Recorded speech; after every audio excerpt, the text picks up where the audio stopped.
urejesho wa hatima yako. Haleluya.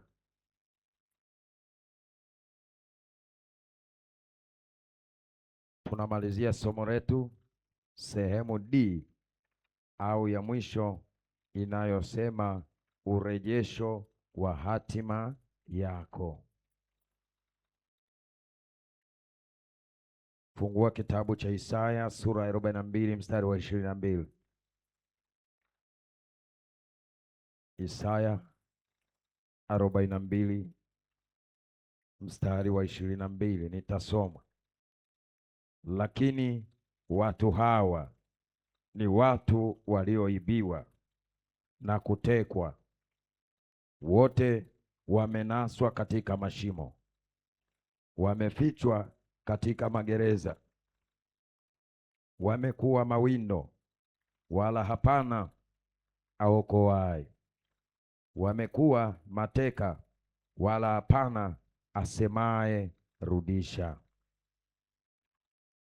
Haleluya. Narudia tena. Lakini watu hawa ni watu walioibiwa na kutekwa, wote wamenaswa katika mashimo, wamefichwa katika magereza, wamekuwa mawindo, wala hapana aokoaye, wamekuwa mateka, wala hapana asemaye rudisha. Mwaminifu, mwamba wangu wa milele, Mungu mwenye nguvu nyingi, uliyeumba mbingu na nchi na vyote vilivyomo kwa neno lako, ninaomba kwa neno la leo ukaachilia moto wa urejesho mahali hapa. Kila hatima ya roho, ya nafsi, ya mwili na kila aliyekuwepo hapa, mwanamke, mwanaume, Bwana, ikarejeshwe kwa moto siku ya leo. Naomba maneno haya kayapulizie pumzi ya uhai, ukayavuvie yakawe maneno yaliyo hai, yenye uwezo wa kuponya, yenye uwezo wa kufungua, yenye uwezo wa kuokoa, katika jina la Yesu Mwokozi. Nami najiweka wakfu kwako, ili Baba nitumie kama upendavyo, nikijiweka kwako Bwana, nikishuka sana mpaka chini, ili Yesu uinuliwe ndani yangu. Katika jina la Yesu Mwokozi, ninakamata anga la ulimwengu wa roho na kuachilia pumzi ya moto kwenye ulimwengu wa roho, ikatawale na kutanda mahali hapa, na wingu la uweza wako na nguvu zako likafunike mahali hapa mchana wa leo. Nisijue neno lolote isipokuwa Yesu ni Bwana na Mwokozi wetu. Katika jina la Yesu Mwokozi nikiomba na kushukuru. Amen. Amen. Nimesema hatima, urejesho wa hatima yako. Urejesho wa hatima yako katika somo kuu la kuifikia hatima yako. Leo tunaenda kuona urejesho wa hatima yako. Bwana Yesu asifiwe. Haleluya. Biblia inazungumza watu hawa ni wana wa Israeli ambao Mungu aliwachagua kama we na mimi alivyotuchagua, likawa taifa teule, taifa takatifu la Mungu, watu ambao ni milki ya Mungu, watu ambao ni ukuhani wa kifalme. Mungu aliweka sheria zake katikati yao na akasema ni watu wangu na mimi ni Mungu wao. Bwana Yesu asifiwe. Kwa hiyo ni wateule wa Mungu hawa. Lakini ukisoma kwenye sura za mwanzo pale, unaona kulikuwa na shida. Shida ya watu hawa, walikosa utii kwa sheria ya Mungu. Kwa kuwa Mungu aliweka sheria, hawakuitii. Walipokosa kuitii sheria, Mungu akaruhusu wachukuliwe mateka. Akamruhusu mfalme wa Babeli, akaja akawavamia. Alipowavamia, akakamata mateka mfalme wa Babeli. Alipokamata mateka, yale yaliyotokea wakati wa mateka ni hayo ambayo unayaona hapa. Wakaibiwa, wakatekwa, wakachukuliwa kila kitu, nyara zikachukuliwa, watu wakatekwa, wakapelekwa Babeli utumwani, wengine ndoa zikachukuliwa, familia zikatawanyika, kila kitu kikaharibika, biashara zikachomwa moto, kila kitu kiliharibika kwa sababu ya umateka uliofanyika na mfalme wa Babeli kwa taifa la Israeli ambalo lilimwacha Bwana, liliacha njia za Bwana, na lilipoacha njia za Bwana, Bwana naye akawaacha, akaruhusu adui zao waingie ili waipige Israeli, na adui alipoingia akaikamata Israeli. Alipoikamata, aliyekuwa na ndoa ikaharibikiwa, aliyekuwa na nyumba ikabomolewa, aliyekuwa na mali yoyote, mali iliharibiwa. Ndicho ambacho kilitokea hata kwenye ulimwengu wa roho. Baada ya sisi kuteuliwa na Bwana, baada ya sisi kuitwa na Bwana kutoka dhambini na kuja katika familia ya Mungu, Mungu alituwekea sheria, akaweka uzima, akaweka mauti, ili wewe na mimi tuchague. Lakini wako wengine tukachagua mauti badala ya uzima, tukachagua uovu badala ya haki, tukapenda uovu badala ya haki, na Mungu akaruhusu adui avamie maisha yetu, adui avamie ndoa, adui avamie familia, adui avamie afya, adui avamie kazi, adui avamie biashara, adui avamie watoto, adui avamie huduma. Lakini mwanzo Mungu alipoumba kila kitu akaona ni chema, tena akaona ni vitu vyema. Hata alipoumba, Mwanzo sura ya kwanza mstari ule wa 30 na ule wa 31, anasema Mungu aliona kila kitu alichokiumba ni chema. Bwana Yesu asifiwe.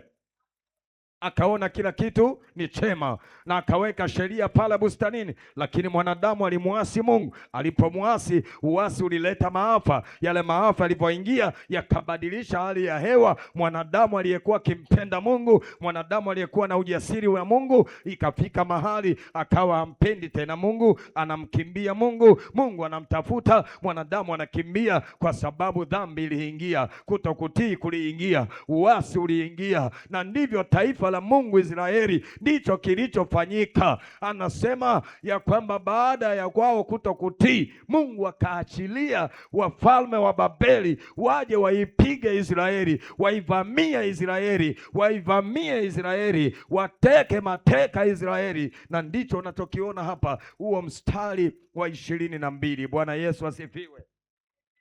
Bwana Yesu asifiwe.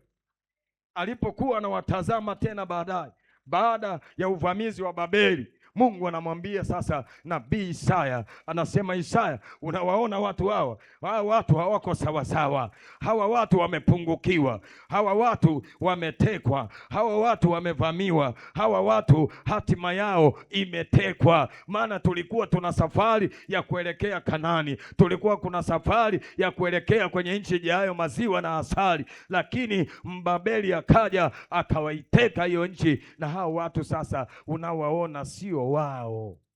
Bwana Yesu asifiwe. Haleluya.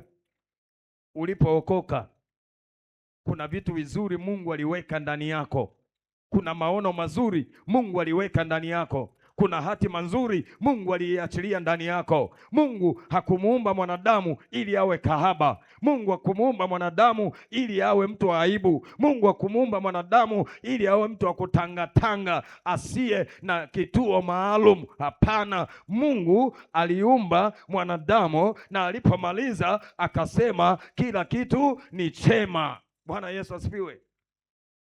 Hatima ya mwanadamu ni hatima njema. Yeremia 29:11 anasema, ninayajua mawazo ninayowawazia ninyi, ni mawazo ya amani. Mungu anakuwazia amani, hakuwazii mabaya. Haya unayoyapitia ni kwa sababu ya watu hao wametekwa. Lakini Mungu anaanza na neno anaanza na neno ambalo nimelipenda. Anasema lakini. Bwana Yesu asifiwe. Anasema lakini. Maana yake nini? Kuna kitu zaidi ya kile unachokiona. Bwana Yesu asifiwe. Kuna kitu zaidi ya kile unachokiona. Ndio maana Mungu anasema lakini. Haleluya. Haleluya. Mungu anapoangalia kwenye maisha yako anasema, huyo sio mabruki niliyemwokoa, huyo sio mabruki niliyemwita, huyo sio mabruki niliyemweka kwa ajili ya kusanyiko langu, huyo sio mabruki niliyempa kusudi langu atembee nalo. Anaona kuna kitu kimepungua. Bwana Yesu asifiwe. Kiangalia Wakristo leo tunalia huku na kule, tunahangaika, maisha yamekuwa magumu. Mchungaji analilia washirika hawamtunzi, washirika wanamlilia mchungaji hana upako, kila mtu analia kivyake. Bwana Yesu asifiwe. Wananchi wanalia serikali haiwezi kutimiza wajibu wake, serikali inalalamika, wananchi hawatii serikali, kila mtu analia. Ukienda maofisini bosi analia, watumishi wanalia. Ukienda makanisani wachungaji wanalia, washirika wanalia. Ukienda kila eneo wafanyabiashara wanalia. Ukienda hawa wanalia. Ni kwa nini? Ni kwa sababu kuna mahali ambapo watu hatima zao zimetekwa, hatima zao zimekamatwa, hatima zao zimeharibiwa, hatima zao haziko mikononi mwao, kuna watu wanazishikilia. Haleluya, haleluya. Haya sio maisha ambayo Mungu alikusudia uishi. Bwana Yesu asifiwe. Bwana Yesu asifiwe. Haya sio maisha, huo sio wokovu ambao Mungu amekusudia uishi. Mungu hajakusudia uishi maisha ya dhambi. Mungu hajakusudia uishi maisha ya ombaomba. Mungu hajakusudia uishi maisha haya ya mateso na mahangaiko, kwa sababu anasema mimi mwenyewe nayajua mawazo ninayokuwazia. Mwambie jirani, pamoja na yote unayopitia, lakini bado Mungu anakuwazia mema. Mungu anakuwazia mema. Bwana Yesu asifiwe. Mungu anakuwazia mema. Bado mawazo ya Mungu ni mema kwako. Bado mawazo ya Mungu ni mema kwa ajili ya familia yako. Bado mawazo ya Mungu ni mema kwa ajili ya ndoa yako. Bado mawazo ya Mungu ni mema kwa ajili ya biashara yako. Bado mawazo ya Mungu ni mema kwa ajili ya uzao wako. Bwana Yesu asifiwe. Bwana Yesu asifiwe. Nasema haijalishi vile ambavyo we unaona maisha jinsi yalivyo, lakini mawazo ya Mungu ameniambia bado ni mema kwenye maisha yako. Mungu anaamini bado naweza kufanya vizuri. Mungu anaamini bado naweza kuinuka. Ndio maana anasema kwenye Ayubu ya kwamba hata kama watakuangusha utasema kuna kuinuka tena. Haleluya. Bado kuna nafasi tena nyingine. Haya sio maisha ambayo Mungu amekusudia. Hiyo sio ndoa ambayo Mungu anataka uwe nayo. Na huo sio Ukristo ambao Mungu anataka uwe nao. Bwana Yesu asifiwe. Haleluya. Bwana Yesu asifiwe. Kwa hiyo Mungu anamwambia Isaya, anasema Isaya, angalia watu hao. Anasema waangalie. Umewaona? Hasa nimewaona Bwana. Anasema hawa watu hawa hatima zao zimetekwa, hawanazo wao. Bwana Yesu asifiwe. Hatima zimefanyeje? Zimetekwa. Anasema zimetekwa. Kuna watu wanazishikia, kuna watu wanazimiliki, kuna watu wamezifanya mateka. Haleluya. Unajua kuna watu ukimwangalia anavyoishi, unajua hiyo sio akili yake. Haleluya. Kuna mtu anaishi, unajua hii sio akili yake, huo sio uwezo wake wa kufikiri, haya sio mawazo yake, ni kwa sababu ni mateka. Bwana Yesu asifiwe. Bwana Yesu asifiwe. Yaani unaona kabisa mtu ana mawazo mazuri, unaona kabisa mtu ni mchapakazi, lakini hafanikiwi. Atafanikiwaje? Kwani wale wafungwa wanaofanya kazi kwa bidii kule magereza, zile kazi zinawafaidia nini? Bwana Yesu asifiwe. Zinawafaidia nini? Hakuna chochote. Mfungwa akiwa gerezani pale Segerea, hata kama angelitengeneza ndege inabaki ni mali ya serikali. Hata kama ukafungua biashara kubwa mall kama hapa ghorofa lilivyo, mwisho wa siku utaishia kumnufaisha shetani, utafilisika. Kwa nini? Wewe tayari ni mfungwa, ni mateka. Bwana Yesu asifiwe.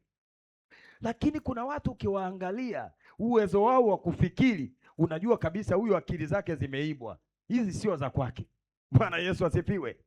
Kwa nini? Mtu hawezi kuvaa suti nzuri namna hiyo, alafu anaenda baa, anakunywa, analewa mpaka asubuhi, alafu anajikojolea. Bwana Yesu asifiwe. Wewe unaona kweli ni akili zake? Akili zimeibwa. Bwana Yesu asifiwe. Akili zimeibwa.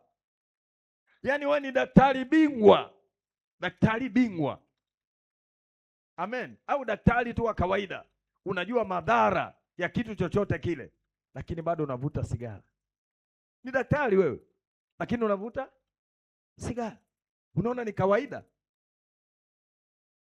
Ni daktari, unajua madhara ya pombe, lakini unakunywa pombe. Ni kawaida hiyo? Sio kawaida. Hawa ni watu waliotekwa. Hawa ni watu walioibiwa.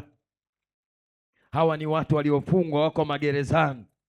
Kuna watu wako hapa wanahangaika kutekeleza hatima zao, wanahangaika kutimiza hatima zao, lakini wako magerezani kwenye ulimwengu wa roho. Kuna magereza ya kiroho yameshika watu kwenye ulimwengu wa roho. Hayo magereza leo lazima yakuachie kwa jina la Yesu. Amen. Kwa jina la Yesu. Amen. Yale magereza ya kiroho yaliyoshika watu leo, kama Mungu aishivyo, lazima yaachilie leo. Amen. Kwa ile nguvu iliyopasua gereza, akina Paulo wakatoka. Kwa ile nguvu iliyofungua mageti ya gereza, Petro akatoka. Kwa nguvu ile ile, mchana wa leo naona mateka wanatoka, naona wafungwa wanatoka. Amen. Kwa nguvu ile ile, Amen. Wafungwa wanatoka. Amen. Wafungwa wanatoka kwenye magereza ya kiroho, wanaachiliwa leo, wanaachiliwa leo, wanaachiliwa leo, unaachiliwa leo kwenye ulimwengu wa roho, unaachiliwa leo. Gereza lolote lililokukamata kwenye ulimwengu wa roho, leo unaachiliwa, leo unaachiliwa, unatoka kwa jina la Yesu, unatoka kwa jina la Yesu, unatoka kwa jina la Yesu. Kuna wengine wako mashimoni, wamefichwa kwenye mashimo, wamenaswa kwenye mashimo. Ndio maana hata wakiomba msaada wasaidiwi, kwa sababu wako mashimoni, hakuna anayewasikiliza. Lakini nimeleta habari njema ya kwamba mchana wa leo unatoka kwenye shimo, ya kwamba mchana wa leo ndoa yako inatoka shimoni, ya kwamba mchana wa leo popote walikozika ndoa yako, mchana wa leo inaachiliwa. Nasema Amen. Inaachiliwa. Amen. Nasema ndoa inaachiliwa. Amen. Walizika ndoa yako, leo inaachiliwa. Amen. Walizika pete ya ndoa, leo inaachiliwa. Amen. Walizika akili yako, leo inaachiliwa. Amen. Kwa jina la Yesu. Amen. Inaachiliwa leo.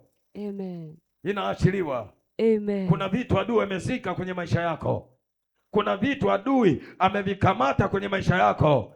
Kuna vitu adui anavitumia kwa manufaa yake, lakini leo, sema leo, leo, sema leo, leo, sema leo, leo, sema leo, leo, sema leo, leo ni mwisho, ni mwisho wa mateso, wa mateso. Sema leo, leo ninakamata tena, ninakamata tena hatima yangu, hatima yangu. Sema leo, leo ninarejesha ninarejesha kila kitu changu, kila kitu changu kilichochukuliwa na adui. Haleluya. Amen.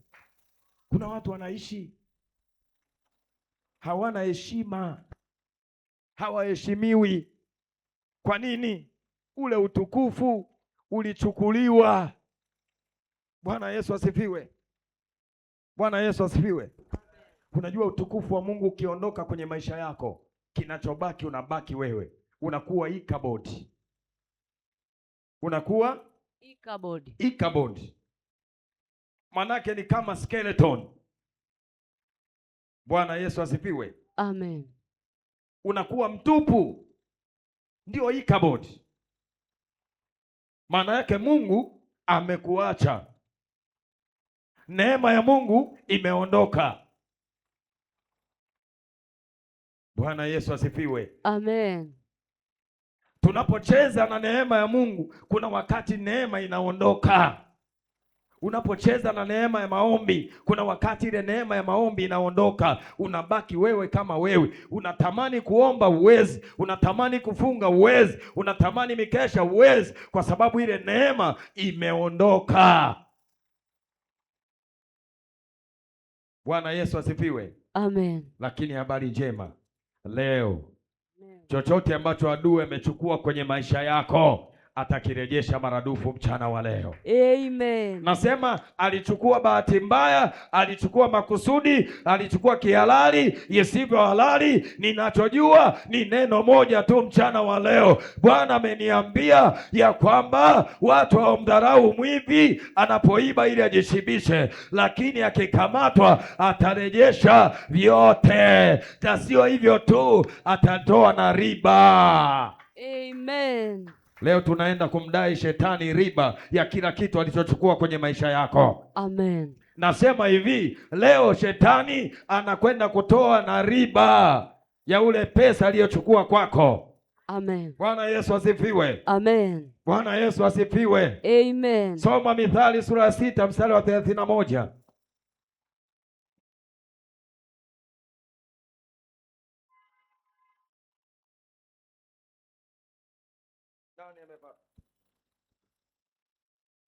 Mithali sura ya 6 mstari wa 11. 31. Lakini akipatikana atalipa mara 7, atatoa mali yote ya nyumba yake. Haleluya. Anza wa 30. Watu hawamdharau mwivi. Watu hawamdharau nani? Mwivi. Mwivi. Akiiba ili kujishibisha. Bwana Yesu asifiwe. Amen. Wanasema akiiba ili kujishibisha. Maana yake ni kwamba anaiba kwa uhalali. Bwana Yesu asifiwe. Amen. Yaani anaiba kihalali, anachukua kihalali. Umekosea, adui amekuja amechukua kile ambacho Mungu aliweka ndani yako kihalali. Bwana Yesu asifiwe. Amen. Anasema watu hawezi kudharau pale ambapo adui anachukua kihalali. Yaani kweli amekuibia, lakini ni wewe mwenyewe. Kwa mfano, Esau alifanya blunders yeye mwenyewe, alifanya makosa yeye mwenyewe, akauza haki yake ya uzaliwa wa kwanza kwa kutokujali. Matokeo yake alipokuja anaitaka tena, tayari ilishachukuliwa. Bwana Yesu asifiwe. Amen. Bwana Yesu asifiwe. Amen. Na sisi yamkini kuna maamuzi tunayafanya kwenye maisha yanatugharimu, yanafanya hatima zetu ziibiwe, zichukuliwe. Bwana Yesu asifiwe. Amen. Lakini maadamu tumejua ya kwamba adui huwa anaiba hatima za watu, mchana wa leo atarejesha maradufu. Amen. Na sio tu kwamba atarejesha maradufu, atarejesha pia na riba. Amen. Atarejesha na riba. Amen. Kile ambacho anachukua kitarejeshwa mara 2, halafu pia na riba. Amen. Haleluya. Amen. Haleluya. Amen. Ninashangaa. Yaani unamwambia tu rejesha kwa moto, rejesha kwa moto. Na riba. Rejesha kwa moto. Mtu ametumia vitu vyako miaka nenda miaka rudi. Ametumia jina lako miaka nenda miaka rudi. Amekutumikisha miaka nenda miaka rudi dhambini, halafu nasema tu nirejeshe. Sio kurejesha tu, na riba lazima ulipe, na faini lazima ulipe. Leo tunaenda kudai riba katika kila eneo ambapo adui alichukua vitu vyetu. Tunataka maradufu, tunataka na riba pia. Amen. Tunataka na riba pia. Amen. Kama alichezea ujana wako, tunataka na riba pia. Unarudi maradufu kuwa kijana maradufu, lakini na riba pia. Haleluya. Na riba pia. Muda aliochezea tunataka urudi. atarejesha ule. Bwana Yesu asifiwe. Mungu peke yake ndiye anaweza kurejesha muda. Haleluya. Ngoja nikupe mambo machache sasa kabla tujaingia kwenye maombi na operation ya Roho Mtakatifu.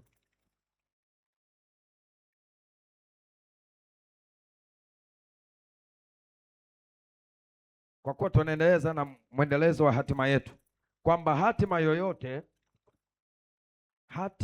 yoyote inaweza ikaangukia kwenye mitego ya adui kwenye maeneo yafuatayo. Bwana Yesu asifiwe. Namba moja, hatima inaweza ikaibwa. Haleluya. Bwana Yesu asifiwe. Hatima inaweza ikafanyaje? Ikaibwa. Tuna mifano mingi kwenye Biblia, ambapo leo sitakuwa na muda sana wa kufundisha. Leo nimesema ninahubiri, tunafanya operation, lakini nakutajia cha kwanza, watu waliiba sanduku la agano la Mungu. Bwana Yesu asifiwe. Waliiba nini? Wafilisti waliiba. Wafilisti walifanyeje? Sanduku la agano la Mungu waliiba, wakaenda nalo kwao, wakaliweka kwa mungu wao Ashtoti, wakaliweka kule kwenye sanamu ya Dagoni, wakalihifadhi pale. Lakini walifanyeje? Waliliiba. Walipiga taifa la Israeli, wakaiba na sanduku la agano. Bwana Yesu asifiwe.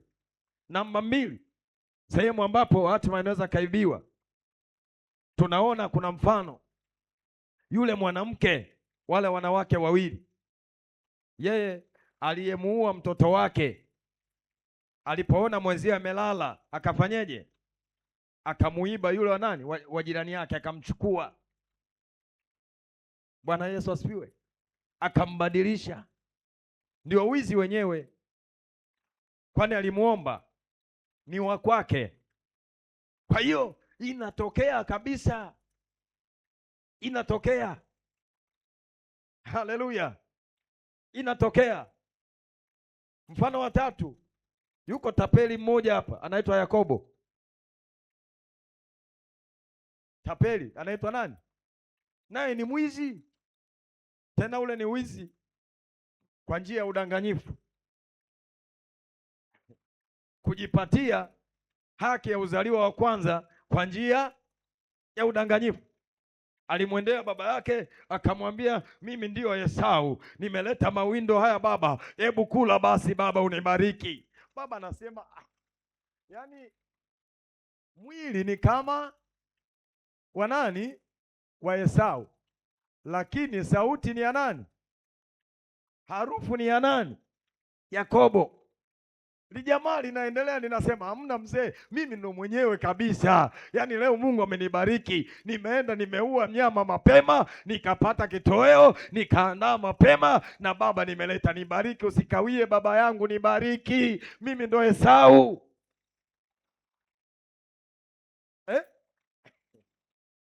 Bwana Yesu asifiwe. Wako matapeli hata kanisani, wako matapeli kanisani, wapo wa kutosha. Haleluya. Wapo matapeli kwenye familia, wako matapeli serikalini, wako matapeli katikati ya wachungaji, wako matapeli kila mahali. Wako wanaojipatia mali kwa njia ya udanganyifu, wanaojipatia vyeo kwa njia ya udanganyifu. Kuna watu wanatumia vyeti vya watu wengine, wapo. Bwana Yesu asifiwe. Kwa hiyo iko mifano mingi, ningeweza kuitumia mingi, na ningeweza kusema tukasome, lakini iko mingi, kwamba hatima inaweza ikafanyeje? Ikaibwa.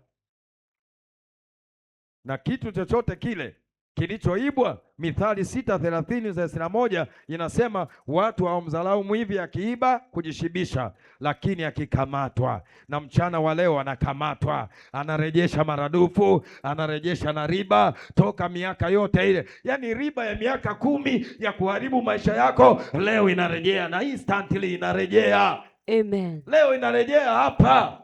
Amen. Haleluya. Amen. Bwana Yesu asifiwe. Amen.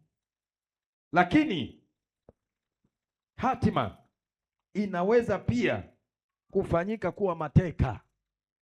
Bwana Yesu asifiwe. Bwana Yesu asifiwe.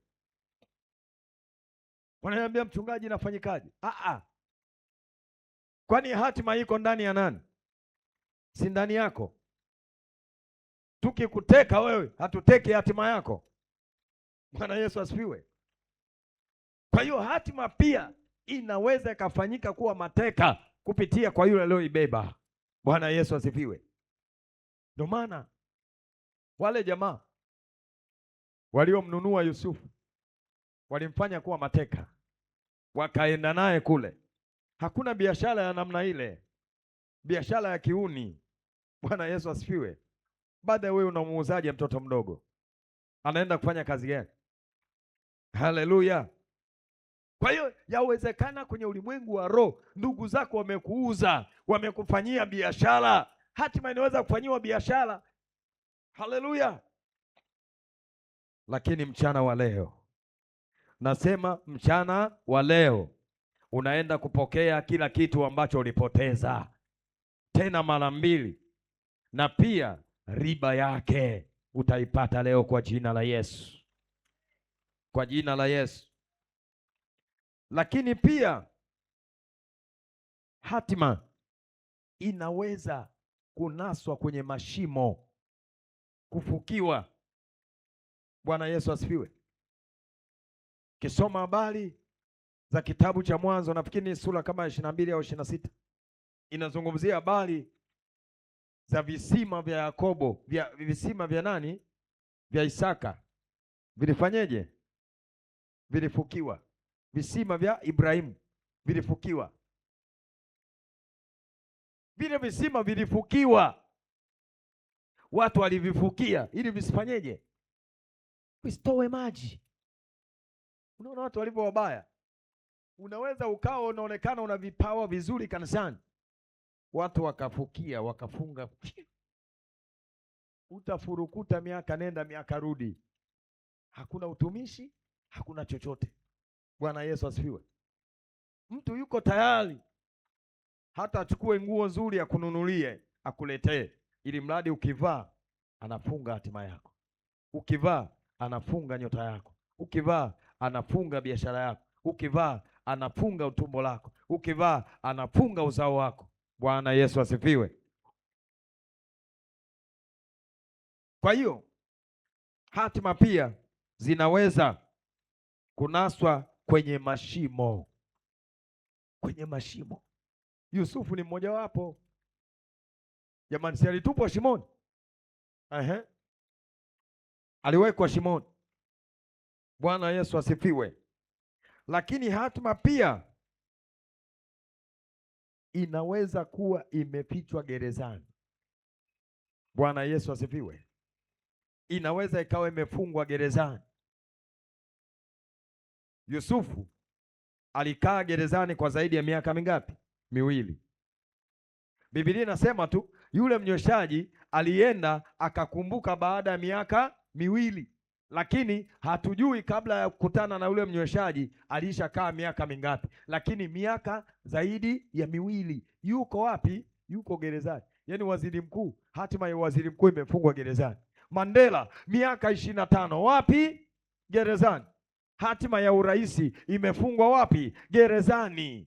Yawezekana leo kwenye magereza watu wamefungwa, hatima za watu zimefungwa kwenye magereza ya kawaida, lakini hapa yako yale ya kiroho yamekamata hatima za watu wengi kwenye ulimwengu wa roho. Hata ukimfanyia chochote, hata ukamtwanga na kinu na mchi kwenye kinu, huyo mtu ule upumbavu haumtoki. Kwa nini? Kwa sababu huyo mtu tayari yuko gerezani. Bwana Yesu asifiwe. Haleluya. Haleluya. Haleluya. Hatima yako iko wapi? Wewe ya kwako iko wapi? Ukiangalia, je, ya kwako iko shimoni? Shimoni ni pale wakati ambapo unataka msaada, hakuna wa kukusaidia, uko mwenyewe. Kuna watu wanaishi utafikiri wako kisiwani, hawa ndio wako shimoni. Hana msaada, Hata kila akimwambia mtu bwana nisaidie, anamwambia sina. Nisaidie, anasema hapana. Nikopeshe, anasema tukopeshaje? Yaani wako watu wa namna hiyo, utajua hatima yako iko wapi? Shimoni. Kwenye ulimwengu wa roho uko shimoni. Kwa nini? Huna msaada. Angalia maisha yako leo, angalia maisha yako hivi. Ukikwama wewe, nani unaweza ukampigia simu akakusaidia? Kama hauna, basi maana yake huna tofauti na mtu ambaye yuko wapi? Shimoni. Kwa hiyo kuna watu kwenye ulimwengu wa roho wako mashimoni, na walioko magerezani ni wale ambao hata akifanya jambo lolote haliwezi kumpa matokeo kubadilisha maisha yake. Nimesema mfungwa hata angefanya ugunduzi wa saa nzuri akiwa gerezani, saa inabaki kuwa mali ya serikali. Hata angetengeneza boti nzuri akiwa gerezani, na mali ya nini? Ya bwana jela, inabaki pale magereza. Hata angetumikishwa kiasi gani kulima, lakini kile kinachopatikana, yale mavuno,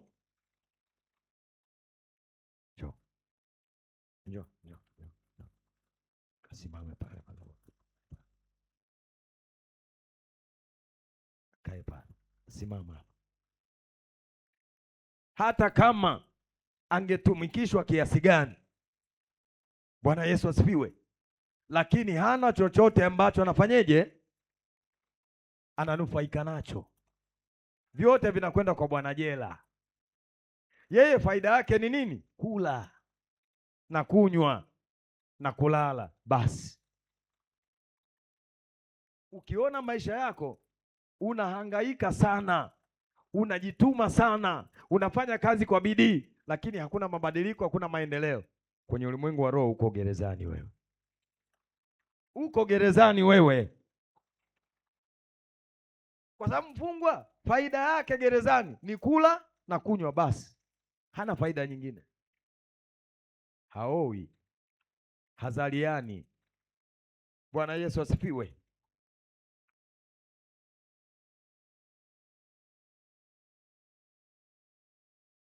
Hatima zingine zinaweza zikafanyika kuwa mawindo. Bwana Yesu asifiwe. Zinakuwaje mawindo? Mwangalie Daudi, mwangalie Daudi na Sauli. Kwa miaka kadhaa Sauli anamuinda Daudi, anataka kumuua. Bwana Yesu asifiwe. Kwa miaka kadhaa. Mwangalie Esau, kwa muda kadhaa alimpania amuue ndugu yake Yakobo, kwa sababu alimuibia hatima yake, haki yake ya uzaliwa wa kwanza. Anamuinda, anataka muue. Yakobo anakimbia, anaenda kujificha, mpaka siku ya kuonana ni baada ya kupata maelekezo na Mungu na uongozi wa Mungu kwamba nenda kaonane naye, pelekee na zawadi, pelekee na ng'ombe, pelekee na kondoo, pelekee na hiki. Hata baada ya pale wakapatana kwa amani. Bwana Yesu asifiwe. Kwa hiyo ziko hatima zinaweza zikawa kwenye mawindo, zikafanyika mawindo. Bwana Yesu asifiwe. Watu hawapumziki wakati wote, yeye anapigana vita tu, yaani maisha yake yote yeye anapambana tu, anapambana tu, anapambana tu na wachawi, anapambana tu na wachawi, anapambana tu na wachawi, hana chochote anachoweza kufanya. Bwana Yesu asifiwe.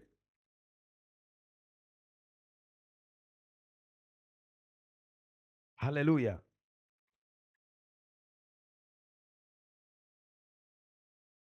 Lakini pia hatima inaweza ikabadilishwa,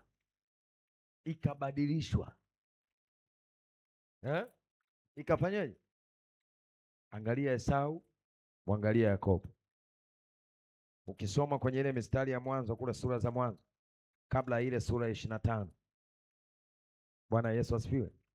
Kabla ile sura ya 25 mstari wa 29 na 34, sura 61 kule juu, sura kuanzia sura ya 23 mpaka 25 wenyewe, unaona pale namna gani unabii kwanza unatoka, unasema mama, tumboni kwako kuna mataifa mawili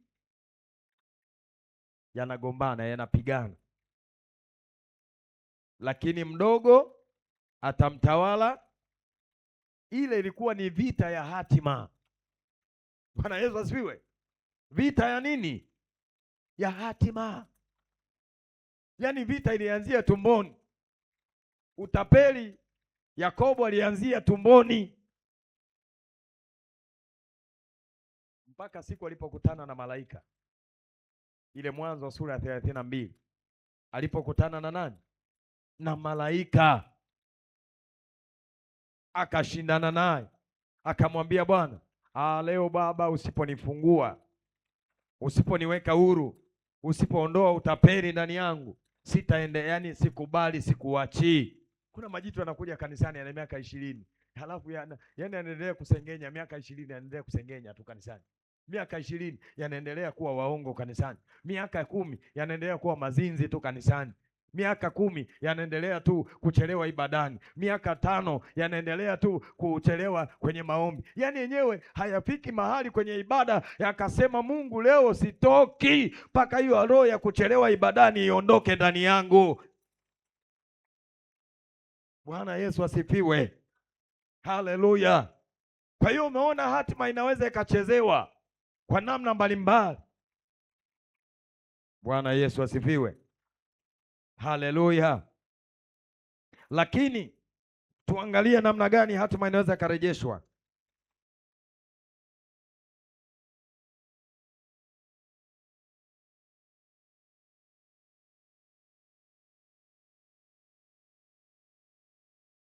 Namna ya kwanza ni kwa mtu binafsi kumlingana Mungu kwa toba na rehema. Namna ya kwanza, mtu binafsi kwa kumlingana Mungu kwa toba na rehema. Bwana Yesu asifiwe.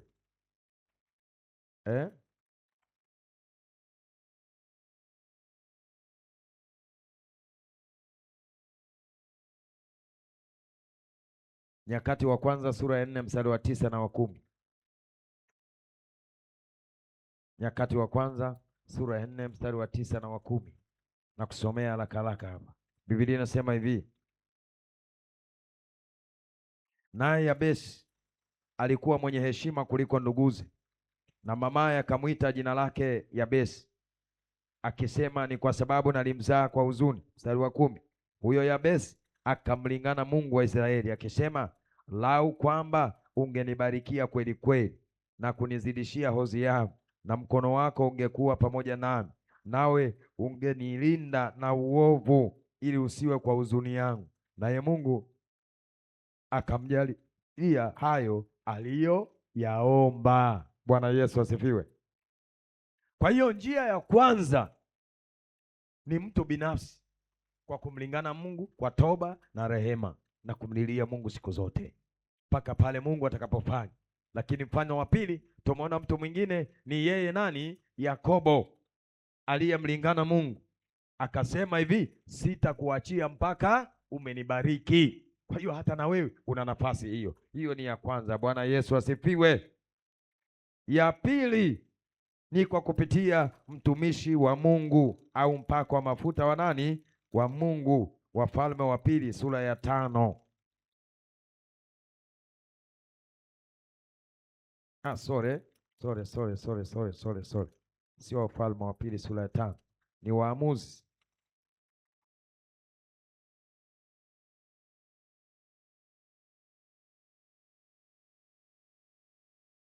Kitabu cha Waamuzi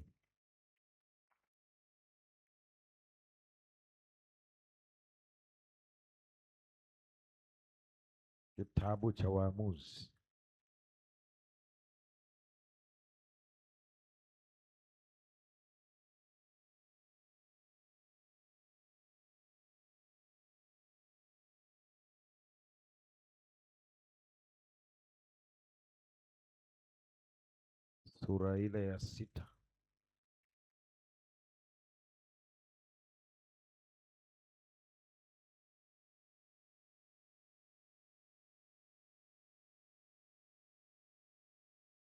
Soma mstari wa 7 na wa 8. Waamuzi sura ya 6 mstari wa 7 na wa 8. Namna ya pili ambavyo Mungu anaweza akarejesha hatima ya mtu. Namna ya pili. Kisha ikawa hapo wana wa Israeli walipomlilia Bwana kwa sababu ya Midian. Mstari wa 8, Bwana akamtuma nabii aende kwa hao wana wa Israeli, naye akawaambia, Bwana yeye Mungu wa Israeli asema hivi, mimi niliwaleta ninyi mkwee kutoka Misri, nikawatoa katika nyumba ya utumwa, na kuendelea. Bwana Yesu asifiwe. Kwa hiyo pale ambapo maombi yako binafsi unapoyafanya, wakati mwingine Mungu anaweza asikujibu mwenyewe kwenye urejesho, anaweza akamleta mtumishi wa Mungu akaja. Bwana Yesu asifiwe. Ndio maana wakati mwingine tunaalika na watumishi kutoka maeneo mbalimbali ili waje, lakini unashangaa tuna mikutano hapa, tuna semina hapa, majitu yako tu yanazurula mtaani, hayaji kwenye semina, hayaji kwenye mkutano, alafu linahitaji ili kufunguliwa. Bwana Yesu asifiwe. Kwa hiyo wakati mwingine mtumishi ambaye wewe humpendi, unamdharau, yawezekana amebeba majibu yako, yawezekana amebeba neema yako. Yaani unamwona wa kawaida, unamwona hana mpango, unamwona hana chochote, lakini ana neno kwa ajili yako. Bwana Yesu asifiwe. Mwambie jirani, heshimu watumishi wa Mungu. Mwambie heshimu watumishi wa Mungu. Haleluya. Mwambie heshimu watumishi wa Mungu. Mama.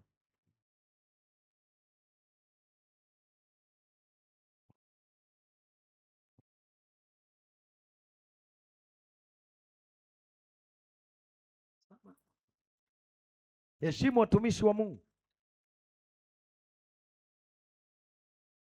Bwana Yesu asifiwe.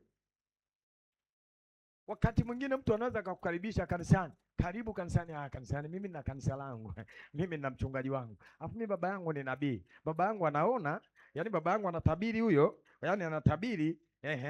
Wewe sikiliza, swala sio kutabiri, swala ni neema aliyobeba kwa ajili yako. Unaweza ukaenda ukafunguliwa, ukarudi kwenye kanisa lako ukaendelea. Bwana Yesu asifiwe. Haleluya.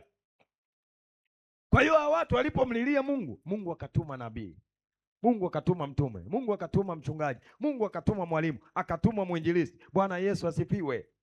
Na we Mungu amenituma mimi kwa ajili yako, mchana wa leo kwa ajili yako, ili hatima yako irejee. Haleluya.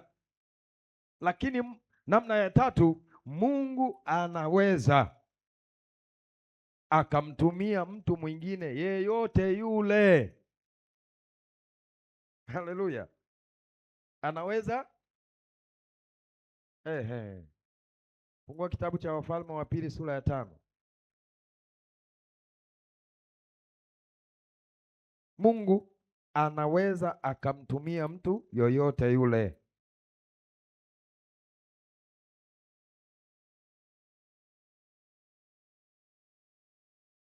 Wafalme wa Pili sura ya 5, tunaanzia mstari wa 2. Na Washami walikuwa wametoka vikosi, wakachukua mfungwa mmoja, kijana mwanamke kutoka nchi ya Israeli, naye akamhudumia mkewe Naaman.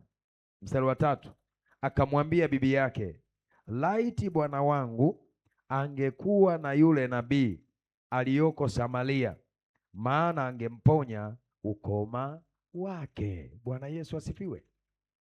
Haleluya. Kwa hiyo Mungu anaweza akatumia mtu yoyote yule. Kwa hiyo usidharau mtu. Bwana Yesu asifiwe. Usidharau mtu. Ishi vizuri na watu, kaa vizuri na watu, heshimu watu. Mungu anaweza akawatumia. Bwana Yesu asifiwe. Yule mtu ambaye unamdharau, unaona hajasoma, hawezi kukushauri, hawezi kukwambia kitu, yamkini ana neno la hekima kwa ajili yako likakusaidia. Haleluya. Yamkini ana neno la hekima kwa ajili yako likakusaidia. Kwa hiyo heshimu watu. Agaka alikuwa ni Kahausigeli, dada wa kazi wa ndani, lakini huyo dada wa kazi wa ndani alikuwa na majibu ya hatima ya Naaman ambaye alikuwa ni mkuu wa jeshi la Washami. Bwana Yesu asifiwe. Inawezekana kweli umeolewa, lakini dada wa kazi akawa na hekima ya kukusaidia ukaishi vizuri kwenye ndoa.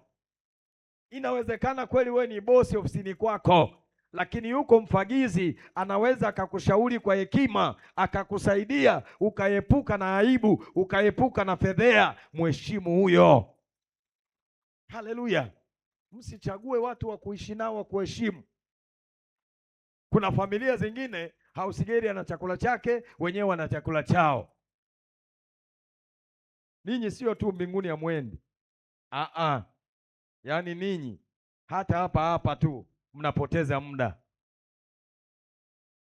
Sahau habari ya mbinguni. Hapa tu unapoteza muda. Bora ukanywa ulanzi. Bwana Yesu asifiwe. Yaani kuna Wakristo tuna vituko. Kuna Wakristo tuko humu, yaani hausigeri akivunja tu glasi namna hiyo, bahati mbaya kwa analeta chakula ikavunjika, anakatwa mshahara. Yaani hata huruma hayana. Ni kama Mayezebeli, yaani Malusifa yenyewe kasoro pembe. Wenye shida ya namna hii ni wakina mama. Nyie akina mama, Mungu awasaidie. Bwana Yesu asifiwe. Utakuta mama anaishi na watoto wa mume wake, wa ndugu yake, wa shangazi yake, lakini siku ya sikukuu wale wa kwake ndiye nao wanunulia nguo. Wale wengine hawanunuliwi nguo, wanachukuliwa zile ambazo mtoto wake alivaa amezichoka, zile ndo zinachukuliwa anapelekewa yeye. Wakipika pilau, mtoto kabisa wa ndugu yake wa mume wake hali. Mna shida gani wakina mama? Mna shida gani Mbona mna mioyo migumu? Heshimu watu. Mwambie jirani, maisha ni fumbo. Maisha ni fumbo. Mwambie jana ni historia, leo ni fursa, kesho ni fumbo. Hakuna ijuaye kesho, hakuna atakaye kusaidia kesho. Bwana Yesu asifiwe. Leo unajiona mzima, kuna siku taanguka katikati ya barabara, alafu yule unayemchukia ndiye amekuona pale, naye atakupita ugongwe na gari. Bwana Yesu asifiwe. Heshimuni watu bila kujali nafasi yake na cheo chake. We mheshimu kwa sababu ni kazi ya mikono ya Mungu, ni sehemu ya uumbaji wa Mungu. Hakuna mtu aliyejileta duniani. Yaani kuna watu wanafikiria watoto wao ndio wazuri sana, watoto wao ni wema sana, watoto wao ndio wanastahili sana. Mwanangu toka Januari mpaka Disemba, mwanangu ni ada ya mwanangu, sijui nini ya mwanangu, birthday ya mwanangu. Ulishawahi siku moja kujiuliza, hivi watoto wengine walioko makanisani hapa birthday yao wanasherekea nani? Ulishawahi kujiuliza? Bwana Yesu asifiwe. Yaani kuna Makristo ambayo yako kanisani hata hayawezi kuchunguza, sio hayana roho, sijui yameachwa, sijui hayana mpango wa kwenda mbinguni. Yaani yenyewe yapo, hata haiwezi kutafakari kwamba huyu jamaa mbona, samani sio wewe sasa, huyu jamaa mbona kila Jumapili akija suti yake ni hii tu, koti lake hili na suruali yake hii. Kila Jumapili akija nikauka nikuvae, kila Jumapili kauka nikuvae, kila Jumapili. Wewe huwezi kuchunguza huyu jamaa ana shida. Hauna tamacho ya rohoni ili nao kamnunulie koti la pili. Bwana Yesu asifiwe. Unaweza kuona akina dada wako humo tangu aanze kuja kanisani gauni lake ni lile lile tu, kila Jumapili gauni lake ni lile lile, akija Jumatatu gauni lake ni lile lile, yaani yeye hilo hilo tu. Akirudi amefua usiku, asubuhi anavaa, anaondoka, akirudi usiku anavua, anafua, analala, asubuhi anavaa, anaondoka. Lakini yako majitu yanabadilisha, yenyewe yanagombana na waume zao, ndoa inaharibika kwa sababu limama linataka linunuliwe nguo mpya kila Jumapili, lakini wazi kwamba kuna watu hawana hata nguo ya kubadilisha. Bwana Yesu asifiwe. Bwana Yesu asifiwe.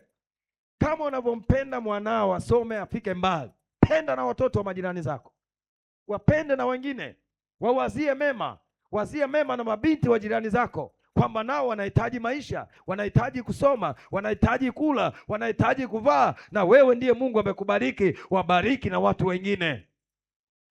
Bwana Yesu asifiwe. Mungu hatoi baraka kwa sababu mtu aenjoy. No. Mungu anakupa ili ufanyike kuwa baraka kwa watu wengine. Ndio maana alimbariki Ibrahimu kuwa baba wa mataifa mengi, ili kupitia yeye watu wengine wafanyeje? Wabarikiwe. Sasa wewe maisha yako unabariki watu. Bwana Yesu asifiwe. Unabariki watu. Leo lazima turejeshe hiyo tabia ile ya kiungu ndani yako. Ile tabia ya kiungu lazima irejee ndani yako. Simama pale ulipo. Karibu King Jesus Temple. Walipa tumaini na